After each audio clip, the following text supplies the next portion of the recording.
Ipinagpalaki ni Pangulong Benigno S. Aquino III ang inaaning tagumpay ng kampanya ng gobyerno laban sa katiwalian. Ayon sa Pangulo, umabot na sa 61 ang kinasuhan ng tax evasion at 43 naman ang sinampa ng kasong smuggling. Elena Luna ang ating nakapagbalita. Patuloy na lumalakas ang kampanya laban sa katiwalian.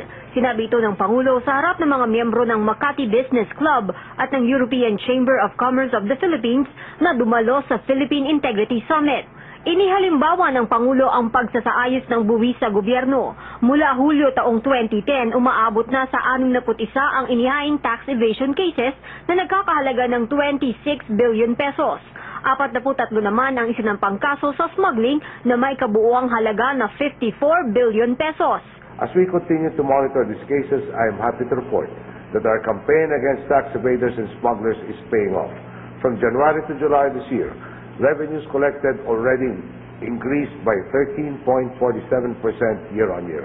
Ayon sa Pangulo, bahagi rin ng reforma ang pagtatalaga kay Justice Secretary Leila de Lima at kina Conchita Carpio Morales bilang Ombudsman at Heidi Mendoza sa Commission on Audit. Sa pagsusulong ng transparency, inilalathala sa dyaryo o website ang budget ng lahat ng departamento at ahensya ng gobyerno kasama na ang lokal na pamahalaan. Kinilala rin ng Pangulo ang partisipasyon ng pribadong sektor. Sa summit, pinagkaloob sa Pangulo ang kopya ng Unified Code of Conduct na pirmado ng may 700 kumpanya bilang suporta sa kampanya laban sa katiwalian.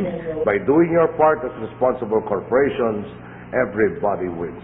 And by everybody, I mean not just you as corporate workers, but you as taxpayers, as family men and women, and as citizens of this country.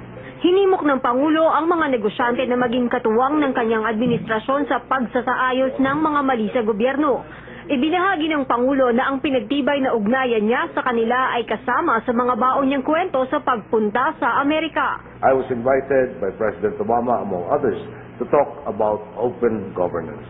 And I will be proud to tell him, as well as the representatives of several other countries, how in the Philippines the effort for integrity in governance, the effort for creating a transparent relationship between the people and their government is one that is shared by the government and the private sector. Bukod sa executive branch, katuwang din ng pribadong sektor sa kanilang Unified Code of Conduct ang dalawa pang sangay ng gobyerno, ang lehislatura at ang hudikatura. Para sa People's Television, Elena Luna ang inyong naging tagapagbalita.